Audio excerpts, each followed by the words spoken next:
Old age और window pension जी 250 होंदी सी किसी वेले अज वो 1500 कर दी गई है उन्होंने और बहुत बड़ा एक शलाघायोग कदम है और किसानों के कर्जियां की माफ़ी की गई है। ये तो वैसे ही वही है कि वोट पाने वाला काम है वोटा लैन दे लिए। ਅਸੀਂ ਇਸ बजट ਨੂੰ ਨਕਾਰਦੇ ਹਾਂ। ਇਹ ਝੂਠ ਦੀ ਪੰਡ ਹੈ। देखो ये बजट है ही कुछ नहीं। पहला तो 270 करोड़ रुपए का कर्जा पंजाब से कर दिता। पंजाब सरकार ने जांदे जांदे 5 साल के राज च पेश किए आखिरी बजट च सूबे दियां महिलावां नूं सरकारी बसां विच मुफ्त सफर दा लालच दे के रिजाण दी कोशिश की है। अज पेश किए गए बजट दे विच ऐलान तो बाद द समर न्यूज़ टीम वल्लों लुधियाना दे वख-वख वर्गां नाल संबंधित महिलावां नाल गलबात की गई तां उन्हां ने सरकार दे इस कदम की शलाघा तक की, पर नाल इह भी कहा कि इसका फायदा उन्हां नूं उदों ही होवेगा जदों सरकार इस फैसले नूं सिर्फ कागज़ां तक ही सीमित न रखते हुए इसनूं जमीनी पद्धर ते लागू करेगी। साडी टीम वालों बस अड्डे ते महिलावां नाल गलबात की गई तां उन्हां दा कहना सी कि यह चंगा उपराला है पर इसनूं लागू करना जरूरी है क्योंकि सरकार दीयां स्कीमां सीधा लाभ पार्टियां तक नहीं पहुंचदियां। उन्हां कहा कि सरकार दे इस फैसले नाल लड़कियां दी सिੱਖਿਆ ਨੂੰ भी वधावा मिलेगा ਅਤੇ दूर दुराडे तो आउण वालियां विद्यार्थिनां बसां विच मुफ्त सफर कर कॉलेज ते स्कूल आ जा सकणगीਆਂ। इस मौके उन्हां सरकार ते ਇਹ भी इल्जाम लगाए ने कि सरकार सिर्फ चोणां दे नेड़े आउण ते अजिहियां घोषणावां करदी है पर उस तो बाद 5 साल आम जनता दी कोई सार नहीं लैंदा। फायदा तो ही होएगा जे कंटिन्यू अगे भी चले क्योंकि हुण तां तुहानूं सारिਆਂ ਨੂੰ पता है कि वोटां आ रही नेड़े ना। ये तो हुण कई तरह के फैसले होने ਜਿਹੜੇ होर भी लैने इन्हां तो इलावा सरकार ने। ये तो वैसे ही वही है कि वोट पाने वाला काम है वोटा लैन दे लिए। हाँ अगर असीं तां सपोर्ट करांगे कि अगर ये बाद ਵਿੱਚ भी ਚੱਲੇਗਾ आने वाली सारी सालों में। देखो जी पहला तो तुसीं ये देखो कि साडी इकोनॉमी भी डाउन है। इकोनॉमी डाउन होने ਨਾਲ कि बहुते पेरेंट्स की है कि ਜਿਹੜੇ ਹੈਗੇ ਉਹ ਇਸ ਚੀਜ਼ ਨੂੰ ਅਲਾਓ ਹੀ ਨਹੀਂ ਕਰਦੇ ਕਿ ਸਾਡਾ ਬੱਚਾ ਜਾਵੇ ਕਿਉਂਕਿ ਬੱਸਾਂ ਦੇ ਵਿੱਚ ਕਿਰਾਏ ਵੀ ਤੁਹਾਨੂੰ ਪਤਾ ਕਿ ਡੇ ਬਾਈ ਡੇ ਵਧ ਰਹੇ ਆ ਤੇ ਜਦੋਂ ਫ੍ਰੀ ਐਜੂਕੇਸ਼ਨ ਹੋ ਜਾਏਗੀ ਉਹਨਾਂ ਨੂੰ ਬੱਸਾਂ ਦੇ ਵਿੱਚ ਫ੍ਰੀ ਆਉਣਾ ਸ਼ੁਰੂ ਹੋ ਜਾਏਗਾ ਤਾਂ ਉਹਨਾਂ ਨੂੰ ਥੋੜਾ ਜਿਹਾ ਪੇਰੈਂਟਸ ਤੇ ਵੀ ਜਿਹੜਾ ਹੈਗਾ ਆਪਾਂ ਇਕਨੋਮਿਕਲੀ ਬਰਡਨ ਘਟ ਜਾਏਗਾ ਤਾਂ ਉਹਦੇ ਨਾਲ ਕੀ ਹੋਏਗਾ ਕਿ ਬੱਚਿਆਂ ਨੂੰ ਆਸਾਨੀ ਨਾਲ ਕਾਲਜ ਆਉਣਾ ਸ਼ੁਰੂ ਹੋਗਾ। ਕਰ ਤਾਂ ਦਿੱਤਾ ਹੈ ਪਰ ਉਹਦੇ ਲਈ ਹੁਣ ਉਹੀ ਚੀਜ਼ ਹੈ ਕਿ ਫਿਰ ਸਾਰਾ ਕੁਝ ਨਿਰਭਰ ਇੱਥੇ ਕਰਦਾ ਹੈ ਕਿ ਪੁਰਸ਼ ਪ੍ਰਧਾਨ ਸਮਾਜ ਦੇ ਵਿੱਚ ਵੀ ਉਹ ਨਾਰੀ ਨੂੰ ਕਿੰਨਾ ਕੁ ਸਥਾਨ ਦੇ ਰਹੇ ਨੇ ਹੈ ਨਾ। ਲਿਖਿਆ ਜ਼ਰੂਰ ਹੁੰਦਾ ਹੈ ਬੱਸਾਂ 'ਤੇ ਕਿ ਇਹ ਰਾਖਵੀਆਂ ਸੀਟ ਵੀ ਇੱਥੇ ਇਸਤਰੀ ਬੈਠੇ ਪਰ ਅਸੀਂ ਅਕਸਰ ਦੇਖਦੇ ਹਾਂ ਕਿ ਉੱਥੇ ਜਵਾਨ ਮੁੰਡੇ ਬੈਠੇ ਹੁੰਦੇ ਆ ਅਤੇ ਬਜ਼ੁਰਗ ਔਰਤਾਂ ਕੋਲ ਖੜੀਆਂ ਹੁੰਦੀਆਂ ਅਤੇ ਕਿਤੇ ਨਾ ਕਿਤੇ ਇਹ ਨੈਤਿਕ ਮੁੱਲਿਆਂ ਦੀ ਹੀ ਆਪਣੀ ਕਹਿ ਲਓ ਕਿ ਘਾਟ ਹੈ ਨਾ ਕਿ ਸਰਕਾਰਾਂ ਨੂੰ ਵੀ ਇੱਦਾਂ ਦੇ ਉਪਰਾਲੇ ਕਰਨੇ ਪੈ ਰਹੇ ਆ। ਅਸਲੀ ਉન્નਤੀ ਪ੍ਰਗਤੀ ਤਾਂ ਹੀ ਹੈ ਕਿ ਜੇ ਬਿਨਾਂ ਕੁਝ ਇਹ ਲਿਖੇ ਹੋਏ ਵੀ ਇਸਤਰੀਆਂ ਨੂੰ ਉਹ ਸਥਾਨ ਮਿਲਿਆ तो वो नेचुरली अपने आप ही आगे कामयाब होवेगी तो बहुत आगे बढ़ेगी। गवर्नमेंट बहुत सारी स्कीम्स निकालती हैं जैसे अभी आपने बसों के बारे में बात की, सुकन्या समृद्धि योजना है, बहुत सारी योजनाएं हैं जिन पे सरकार काम करे। देखिए सरकार के सिर्फ काम करने से कुछ नहीं होता। मैं खुद ये पर्सनली बिलीव करती हूँ कि शुरुआत हमारे परिवारों से होनी चाहिए और उस औरत खुद से होनी चाहिए जो खुद इज़्ज़त डिज़र्व करती है। तो इसमें हर एक का बराबर पार्टिसिपेशन होना चाहिए। I am not blaming only the government for this.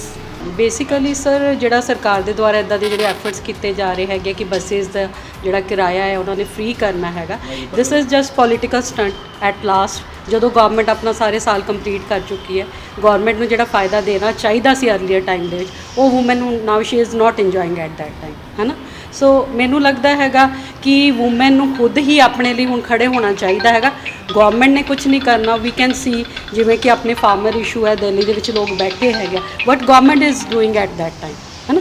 ਸੋ ਇਸ ਚੀਜ਼ ਨੂੰ ਧਿਆਨ ਦੇ ਵਿੱਚ ਰੱਖਦੇ ਹੋਏ ਆਪਣੇ ਆਪ ਹੀ ਮੈਨੂੰ ਲੱਗਦਾ ਸਟੈਂਡ ਲੈਣਾ ਚਾਹੀਦਾ। ਇਟਲੀ ਅਗਰ ਅਸੀਂ ਉਹਨਾਂ ਨੂੰ ਇੰਪਾਵਰ ਕਰਨਾ ਹੈ ਵੂਮਨ ਨੂੰ ਤਾਂ ਸੋਸ਼ਲੀ ਔਰ ਇਕਨੋਮਿਕਲੀ ਅਪਲਿਫਟ ਕਰਨਾ ਤਾਂ ਉਹਦੇ ਵਾਸਤੇ ਜ਼ਰੂਰੀ ਕੀ ਹੈਗਾ ਕਿ ਉਹਨਾਂ ਨੂੰ ਇੰਪਲੋਇਮੈਂਟ ਪ੍ਰੋਵਾਈਡ ਕੀਤਾ ਜਾਵੇ। ਨਾਓ ਥੀਸ ਡੇ ਵਟ ਵੀ ਸੀ ਕਿ ਬਹੁਤ ਪੜ੍ਹੀਆਂ ਲਿਖੀਆਂ ਔਰਤਾਂ ਹੈਗੀਆਂ ਬਟ ਕੰਮ ਨਹੀਂ ਮਿਲ ਪਾ ਰਿਹਾ, ਐਕਸਪਲਾਈਟੇਸ਼ਨ ਇੰਨਾ ਜ਼ਿਆਦਾ ਵੱਧਦਾ ਜਾ ਰਿਹਾ, ਮੋਰ ਓਵਰ ਸੈਕਸੁਅਲੀ ਹਰਾਸ ਕੀਤਾ ਜਾ ਰਿਹਾ ਉਹਨਾਂ ਨੂੰ, ਰਾਈਟ। ਸੋ ਅਸੀਂ ਵੀ ਅਗਰ ਦੇਖਿਆ ਜਾਏ there is no social security at that time ਹੈ ਨਾ।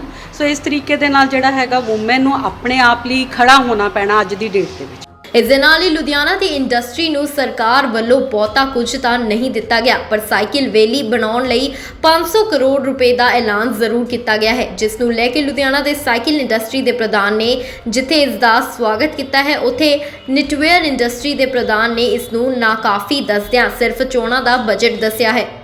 Ludhiana United cycle and parts manufacturing association ਦੇ ਪ੍ਰਧਾਨ ਡੀਐਸ ਚਾਵਲਾ ਨੇ ਕਿਹਾ ਕਿ ਸਰਕਾਰ ਵੱਲੋਂ ਜੋ ਸਾਈਕਲ ਵੈਲੀ ਲਈ 500 ਕਰੋੜ ਰੁਪਏ ਦੀ ਤਜਵੀਜ਼ ਰੱਖੀ ਗਈ ਹੈ ਉਸ ਦਾ ਉਹ ਸਵਾਗਤ ਕਰਦੇ ਨੇ, ਪਰ ਵੈਟ ਰਿਫੰਡ ਦਾ ਜੋ ਵੱਡਾ ਮੁੱਦਾ ਸੀ ਉਸ ਦੇ ਵਿੱਚ ਸਰਕਾਰ ਨੇ ਕੋਈ ਵੀ ਫੈਸਲਾ ਨਹੀਂ ਲਿਆ। ਉਹਨਾਂ ਕਿਹਾ ਕਿ ਸਰਕਾਰ ਨੇ ਬਿਜਲੀ ਸਬਸਿਡੀ ਦੇਣ ਦੀ ਗੱਲ ਤਾਂ ਜ਼ਰੂਰ ਕਹੀ ਹੈ, ਪਰ ਇਸ ਵਿੱਚ ਇਹ ਸਾਫ਼ ਨਹੀਂ ਕੀਤਾ ਕਿ ਕਿਵੇਂ ਦੀ ਸਬਸਿਡੀ ਅਤੇ ਕਿਸ ਤਰ੍ਹਾਂ ਦਿੱਤੀ ਜਾਵੇਗੀ।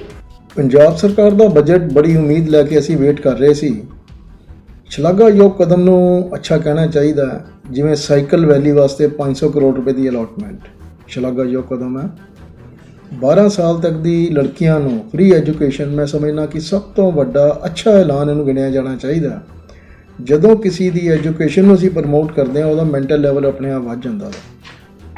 ਇਹਦੇ ਨਾਲ ਹੀ ਇਹਨਾਂ ਨੇ ਜਿਵੇਂ ਕਹਿਤਾ ਕਿ ਪਾਵਰ ਸੈਕਟਰ ਦੇ ਵਿੱਚ ਸਬਸਿਡੀ ਦੇਣੀ ਚਾਹੁੰਦੇ ਨੇ। ਮੈਂ ਡਿਟੇਲ ਪੜ੍ਹਨ ਤੋਂ ਬਾਅਦ ਜ਼ਿਆਦਾ ਗੱਲ ਕਰਾਂਗਾ ਕਿ 2267 ਕਰੋੜ ਰੁਪਈਆ ਇਹਨਾਂ ਨੇ ਕਿਹਾ ਕਿ ਅਸੀਂ ਇੰਡਸਟਰੀ ਨੂੰ ਪਾਵਰ ਸਬਸਿਡੀ ਦੇਣੀ ਹੈ। ਜੇ ਤੇ ਸਿੱਧੀ ਕਿਸਾਨਾਂ ਦੇ ਖਾਤਿਆਂ ਵਾਂਗੂ ਬਿਜਲੀ ਬੋਰਡ ਦੇ ਉਪਭੋਗਤਾ ਜਿਹੜੇ ਹੈਗੇ ਨੇ ਉਹਨਾਂ ਦੇ ਖਾਤਿਆਂ ਵਿੱਚ ਡਾਇਰੈਕਟ ਟ੍ਰਾਂਸਫਰ ਹੋਏਗੀ ਤੇ ਸ਼ਲਾਘਾਯੋਗ ਹੈ। ਜੇ ਸੋਚਿਆ ਜਾਵੇ ਕਿ ਸਬਸਿਡੀ ਨੂੰ ਇੱਕ ਹੱਥ 'ਚ ਦੇ ਕੇ ਦੂਜੇ ਪਾਸੇ ਚਾਹੇ ਉਹ ਪਾਵਰ ਟੈਰਿਫ ਹੈ ਜਾਂ ਫਿਕਸ ਚਾਰजेस ਨੇ ਵਧਾ ਦਿੱਤੇ, ਤੇ ਮੈਂ ਸਮਝਦਾ ਕਿ ਇੱਕ ਖਿਲਵਾੜ ਹੋਏਗਾ ਸਾਡੇ ਨਾਲ।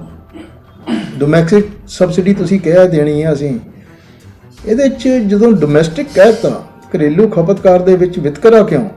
ਚਾਹੇ ਸ਼ਡਿਊਲ ਕਾਸਟ ਨੇ, ਸ਼ਡਿਊਲ ਟਰਾਈਬ ਨੇ, ਤੁਸੀਂ ਘਰੇਲੂ ਖਪਤਕਾਰ ਨੂੰ ਇੱਕ ਬਰਾਬਰ ਰੱਖੋ। ਜਦੋਂ ਸਰਕਾਰਾਂ ਹੀ ਕਿਸੇ ਤੇ ਵਿਤਕਰਾ ਕਰਨੀਆਂ ਸ਼ੁਰੂ ਕਰ ਦੇਣਗੀਆਂ ਤੇ ਕੋਈ ਅੱਛੀ ਉਮੀਦ ਨਹੀਂ ਆਉਂਦੀ ਆਉਣ ਵਾਲੇ ਸਮੇਂ ਵਾਸਤੇ। ਖਪਤਕਾਰ ਹੀ ਹੈ। ਤੁਸੀਂ ਇਹ ਕਹਿ ਸਕਦੇ ਹੋ ਕਿ ਪਹਿਲੇ 50 ਯੂਨਿਟ, 100 ਯੂਨਿਟ, 200 ਯੂਨਿਟ ਜੋ ਵੀ ਸਰਕਾਰ ਨੇ ਆਪਣਾ ਬਜਟ ਰੱਖਿਆ ਉਹ ਸਾਰਿਆਂ 'ਤੇ ਇਕੁਅਲ ਡਿਵਾਈਡ ਹੋਣਾ ਚਾਹੀਦਾ, ਕਿਉਂਕਿ ਮੈਂ ਇੰਡਸਟਰੀਲਿਸਟ ਹਾਂ, ਘਰੇਲੂ ਖਪਤਕਾਰ ਵੀ ਹਾਂ। ਇੰਡਸਟਰੀ ਬਾਰੇ ਮੈਂ ਕਹਾਂਗਾ ਕੈਪਟਨ ਸਾਹਿਬ 4 ਸਾਲ ਹੋ ਗਏ ਤੁਸੀਂ ਸਰਕਾਰ 'ਚ ਆਏ ਹੋ, ਐਡਾ ਵੱਡਾ ਵਾਅਦਾ ਕਿ ਇੰਡਸਟਰੀ ਨੂੰ 5 ਰੁਪਏ ਸਬਸਿਡੀ ਦੇ ਕੇ ਬਿਜਲੀ ਅਸੀਂ ਪਰ ਯੂਨਿਟ ਦੇਵਾਂਗੇ।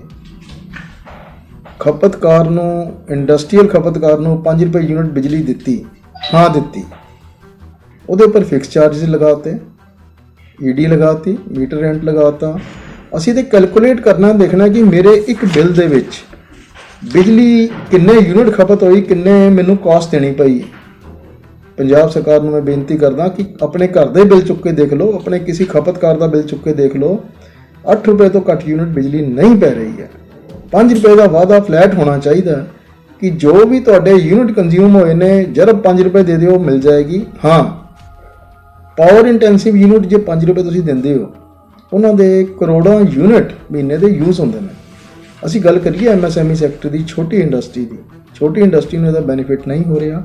ਉਹਦੇ ਦੂਜੇ ਪਾਸੇ ਨਿਟਵੇਅਰ ਇੰਡਸਟਰੀ ਦੇ ਪ੍ਰਧਾਨ ਵਿਨੋਦ ਥਾਪਰ ਨੇ ਵੀ ਸਰਕਾਰ ਦੇ ਬਜਟ ਨੂੰ ਕਿਸਾਨਾਂ ਤੇ ਆਮ ਲੋਕਾਂ ਲਈ ਫਾਇਦੇਮੰਦ ਦੱਸਦਿਆਂ ਕਾਰੋਬਾਰੀਆਂ ਲਈ ਨਾਕਾਫੀ ਦੱਸਿਆ ਹੈ।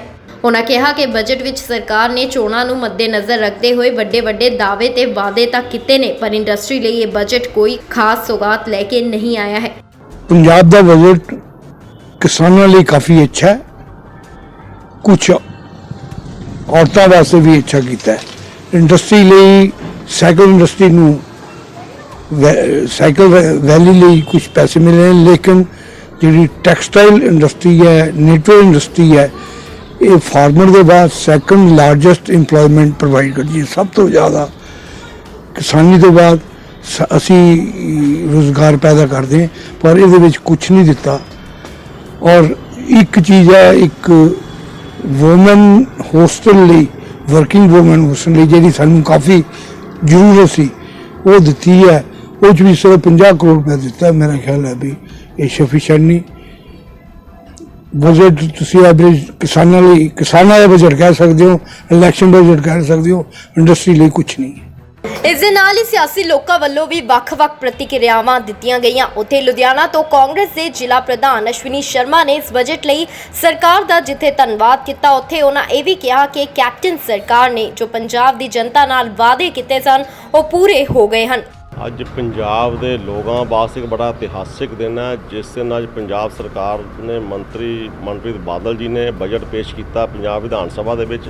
ਔਰ ਕੈਪਟਨ ਸਾਹਿਬ ਨੇ ਇਲੈਕਸ਼ਨ ਤੋਂ ਪਹਿਲਾਂ ਜਿੰਨੇ ਵਾਅਦੇ ਕੀਤੇ ਸੀ, ਪਹਿਲਾਂ ਪਿੱਛੇ ਤੁਸੀਂ ਦੇਖਿਆ ਮੋਬਾਈਲ ਫੋਨ ਵਗੈਰਾ, ਸਮਾਰਟਫੋਨ ਵੰਡੇ, ਔਰ ਅੱਜ ਉਹਨਾਂ ਨੇ ਮਹਿਲਾਵਾਂ ਨੂੰ ਜੋ ਪੰਜਾਬ ਦੇ ਵਿੱਚ ਸਰਕਾਰੀ ਬੱਸਾਂ ਦੇ ਵਿੱਚ ਬਿਲਕੁਲ ਕਿਰਾਇਆ ਮੁਫਤ ਉਹਨਾਂ ਨੂੰ ਸਫ਼ਰ ਦਾ ਐਲਾਨ ਕਰ ਦਿੱਤਾ। ਔਰ ਦੂਸਰਾ ਜੋ 올ਡ ਏਜ ਔਰ ਵਿਡੋ ਪੈਨਸ਼ਨ ਜਿਹੜੀ 250 ਹੁੰਦੀ ਸੀ ਕਿਸੇ ਵੇਲੇ, ਅੱਜ ਉਹ 1500 ਕਰ ਦਿੱਤੀ ਗਈ ਹੈ ਉਹਨਾਂ ਨੇ।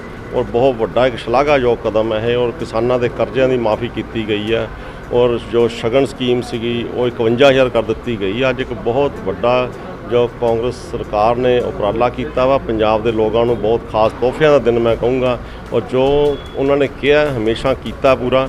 ਅਤੇ ਦੂਜੇ ਪਾਸੇ ਭਾਜਪਾ ਪੰਜਾਬ ਦੇ ਜਨਰਲ ਸੈਕਟਰੀ ਪ੍ਰਵੀਨ ਬਾਂਸਲ ਨੇ ਇਸ ਬਜਟ ਨੂੰ ਜੁਮਲਾ ਦੱਸਦੇ ਹੋਏ ਇਸ ਬਜਟ ਨੂੰ ਚੋਣ ਸਟੰਟ ਕਰਾਰ ਦੇ ਦਿੱਤਾ। ਅਸੀਂ ਇਸ ਬਜਟ ਨੂੰ ਨਕਾਰਦੇ ਹਾਂ। ਇਹ ਝੂਠ ਦੀ ਪੰਡ ਹੈ ਔਰ ਕੈਪਟਨ ਸਾਹਿਬ ਉਸ ਝੂਠ ਦੀ ਪੰਡ ਨੂੰ ਲਿਆਉਣ ਵਾਲੇ ਸਰਦਾਰ ਮਨਪ੍ਰੀਤ ਸਿੰਘ ਜਿਹੜੇ ਹੈਗੇ ਆ ਉਹ ਪੇਸ਼ ਕਰਨ ਵਾਲੇ ਆ ਤੇ ਪੰਜਾਬ ਦੀ ਜਨਤਾ 2022 ਚ ਇਹਨਾਂ ਦਾ ਰਿਜ਼ਲਟ ਇਹਨਾਂ ਦੇ ਸਾਹਮਣੇ ਲੈ ਕੇ ਆਏਗੀ। ਉਧਰ ਸ਼੍ਰੋਮਣੀ ਅਕਾਲੀ ਦਲ ਦੇ ਜ਼ਿਲ੍ਹਾ ਪ੍ਰਧਾਨ ਰਣਜੀਤ ਢਿੱਲੋਂ ਨੇ ਇਸ ਬਜਟ ਨੂੰ ਸਿਰੇ ਤੋਂ ਨਕਾਰਦੇ ਹੋਏ ਕਿਹਾ ਕਿ ਕਾਂਗਰਸ ਨੇ ਜੋ ਵਾਅਦੇ ਸੱਤਾ ਵਿੱਚ ਆਉਣ ਤੋਂ ਪਹਿਲਾਂ ਕੀਤੇ ਸੀ ਉਹ ਵਾਅਦੇ ਪੂਰੇ ਨਹੀਂ ਕਰ ਸਕੀ। ਦੇਖੋ, ਇਹ ਬਜਟ ਹੈ ਹੀ ਕੁਝ ਨਹੀਂ। ਪਹਿਲਾਂ ਤਾਂ 270 ਕਰੋੜ ਰੁਪਏ ਦਾ ਕਰਜ਼ਾ ਪੰਜਾਬ ਸਿਰ ਕਰ ਦਿੱਤਾ। ਇਹ ਬਹੁਤ ਜ਼ਿਆਦਾ ਕਰਜ਼ਾ ਸਾਡਾ ਪੰਜਾਬ ਦਾ। ਦੇਖੋ, ਸਾਡਾ ਬਜਟ ਜਿਹੜਾ ਹੈਗਾ ਉਹ ਹੈਗਾ 168 ਕਰੋੜ ਰੁਪਏ ਦਾ ਤੇ 270 ਕਰੋੜ ਸਾਡੇ ਤੇ ਕਰਜ਼ਾ। ਹਿਸਾਬ ਲਾ ਲਓ, ਜਿਸ ਦੀ ਆਮਦਨ ਘੱਟ ਹੋਵੇ, ਕਰਜ਼ਾ ਜ਼ਿਆਦਾ ਹੋਵੇ ਤੇ ਕਿਵੇਂ ਜਾ ਕੇ ਉਹ ਪਰਿਵਾਰ, ਉਹ ਘਰ, ਉਹ ਦੇਸ਼ ਚੱਲ ਸਕਦਾ। 270 ਕਰੋੜ ਰੁਪਏ ਸਾਡੇ ਸਿਰ ਤੇ ਕਰਜ਼ਾ ਕਰ ਦਿੱਤਾ। ਪੰਜਾਬ ਦੇ ਆਵਾਮ ਅਸੀਂ 2 ਕਰੋੜ 80 ਲੱਖ ਦੀ ਆਬਾਦੀ ਹੈ, 270 ਕਰੋੜ ਦਾ ਸਾਡੇ ਸਿਰ ਤੇ ਕਰਜ਼ਾ ਕਰ। ਤੇ ਇਹਨੂੰ ਬਜਟ ਨੂੰ ਕਿਵੇਂ ਚੰਗਾ ਕੋਈ ਕਹਿ ਸਕਦਾ? ਸਾਡੇ ਨਾਲੋਂ, ਸਾਡੀ ਆਮਦਨ ਨਾਲੋਂ ਸਾਡੇ ਕਰਜ਼ਾ ਜ਼ਿਆਦਾ ਵਾ, ਕਿਵੇਂ ਉਤਰ ਸਕਦਾ? ਉਤਰ ਹੀ ਨਹੀਂ ਸਕਦਾ। ਸੋ ਇਸ ਕਰਕੇ ਬਜਟ ਜਿਹੜਾ ਹੈਗਾ ਬਿਲਕੁਲ ਪੰਜਾਬ ਵਿਰੋਧੀ ਆ, ਜਨਤਾ ਵਿਰੋਧੀ ਆ। ਇਹ ਆਪਣੇ ਆਪ ਨੂੰ ਲਵਾਉਣਾ ਇਹਨਾਂ ਨੇ ਤਾਂ ਦੇਖੋ ਤੁਹਾਡੇ ਸਾਹਮਣੇ ਹੀ ਆ। ਆਮਦਨ ਘਟਾਤੀ, ਆਮਦਨ ਰੈਵਨਿਊ ਜਿਹੜੀ ਸੀ ਇਹਨਾਂ ਦੀ ਇਹਦੇ 'ਚੋਂ ਆਪਣੇ ਐਕਸਾਈਜ਼ 'ਚੋਂ ਘਟ ਗਈ, ਰੇਤੇ 'ਚੋਂ ਘਟ ਗਈ, ਬਹੁਤ ਫੀਲਡਾਂ 'ਚੋਂ ਆਮਦਨ ਘਟ ਗਈ। ਦੂਜੇ ਪਾਸੇ ਜਿਹੜਾ ਵੈਟ ਲਾਇਆ ਹੈ ਡੀਜ਼ਲ ਤੇ ਪੈਟਰੋਲ ਤੇ, ਉਹ ਭਾਰਤ ਸਰਕਾਰ 'ਚੋਂ ਹਿੱਸਾ ਆ ਰਿਹਾ, ਪੰਜਾਬ ਦੇ ਲੋਕਾਂ ਨੂੰ ਵੀ ਚੁੰਡਿਆ ਜਾ ਰਿਹਾ। ਇੰਨੀ ਮਹਿੰਗੀ, ਸਭ ਤੋਂ ਵੱਧ ਮਹਿੰਗਾ ਡੀਜ਼ਲ ਤੇ ਪੈਟਰੋਲ ਪੰਜਾਬ 'ਚ। ਸੋ ਇਸ ਕਰਕੇ ਉਹਨਾਂ ਚੀਜ਼ਾਂ ਤੋਂ ਆਮਦਨ ਲੈ ਕੇ ਪੰਜਾਬ ਨੂੰ ਕਰਜ਼ੇ ਵਿੱਚ ਡੋਬ ਕੇ ਚੱਲੇ ਨੇ। ਵਧੇਰੀ ਜਾਣਕਾਰੀ ਲਈ ਲਾਈਕ ਕਰੋ ਸਾਡੇ ਫੇਸਬੁੱਕ ਪੇਜ ਨੂੰ ਤੇ ਸਬਸਕ੍ਰਾਈਬ ਕਰੋ YouTube ਚੈਨਲ ਨੂੰ ਤੇ Instagram ਨੂੰ ਫੋਲੋ ਕਰੋ।